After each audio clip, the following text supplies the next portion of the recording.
观众朋友你好，欢迎收看《非凡大探索》，我是刘祝华。今天节目当中，我们要介绍给你好多职人的料理美味。所谓职人这个名称来自于日本，说的是在一个领域当中最专业的人。今天我们要带您遍访整个台湾美食界的职人。首先第一家介绍您这一家在台北飘香了半个世纪、历史最久的寿司店。4年前接手的第3代老板叫林义敏，原本对于餐饮一窍不通。但是因为父亲突然过世，老店没有人传承，他决定回家接棒。传承的是第1代爷爷的锅扎比，镇店之宝就是这锅已经有50年历史的关东煮老汤。这个关中煮老汤就像老卤的概念，开店以来每天就添加一点新的高汤，所以看起来有着相当漂亮的金黄色。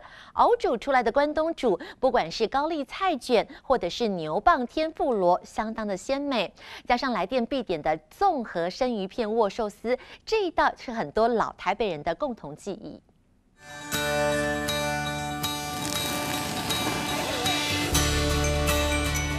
这一锅就是我们家关东煮汤头，沿用到现在将近40年至50年的老卤。对，那这就是我们家关东煮的灵魂。养了50年的老汤，开店沿用至今，是老店的灵魂所在。每天再添加柴鱼大骨的新汤底，这锅琥珀色的高汤就是老店传3代的美味秘方。基本上就是从爷爷那时候就，大概他推餐车的时候就一直每天要不断的加新的汤，那把旧的汤留下来。对，那就从那时候一直添加到现在。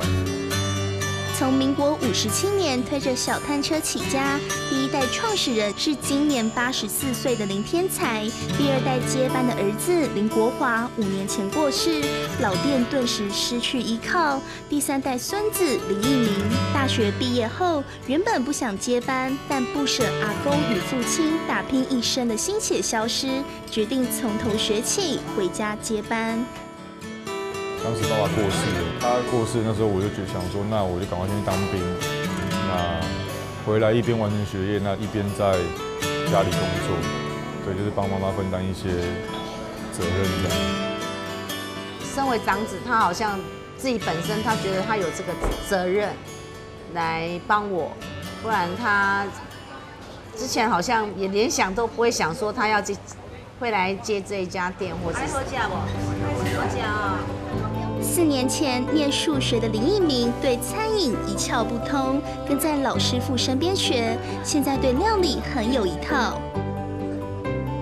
鱼的部分不要停留在手上太久，对吧？那一般像我们在拿师傅上在教说是要悬空的，就是不要让它接触手太久。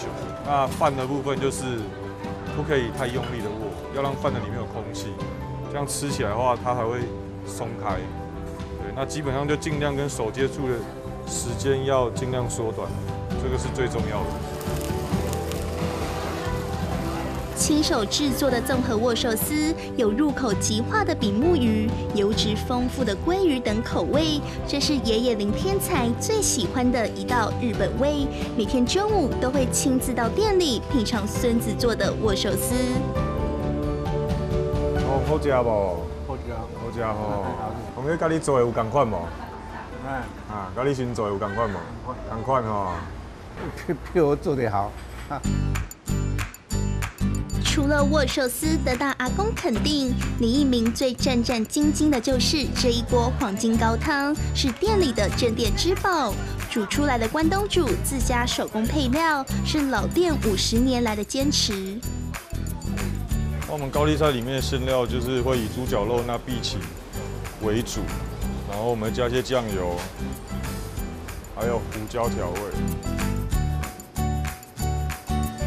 烫熟的高山高丽菜铺底，接着包入新鲜馅料。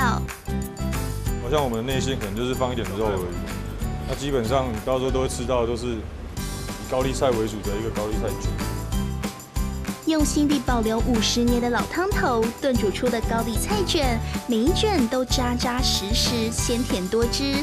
而白萝卜软嫩又入味，牛蒡天妇罗多汁又 Q 弹，透出阵阵柴鱼高汤香气。这些台式关东煮陪伴台北人走过近半世纪，是许多人的共同回忆。从第第一代就开始吃了，对啊，40多年吧。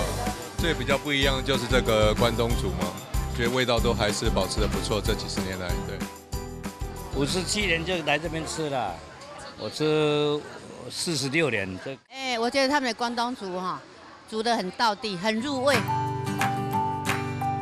林一鸣的每道日本料理都延续着爷爷的料理方式，但他也为老店注入了新菜色。之前也是在网络上看到人家这样做，然后我们没有做过，但是我们有这样东西，就是我没有买这个新鲜的秋刀鱼，然后就觉得尝试看看，没有吃过，那一试就觉得这东西很好吃，这也是我先提出这个要求，说这个东西拿来做做看。林一鸣熟练的刀工切下秋刀鱼2侧鱼肉，接着凭着手感细心挑刺。要用手摸，对，要用手去感觉它有没有，因为它的丝很软，很容易就会断掉。没有，就是你还是要用手去做确认，因为它怕它断在里面。新鲜的秋刀鱼配上酸香醋饭，十分爽口。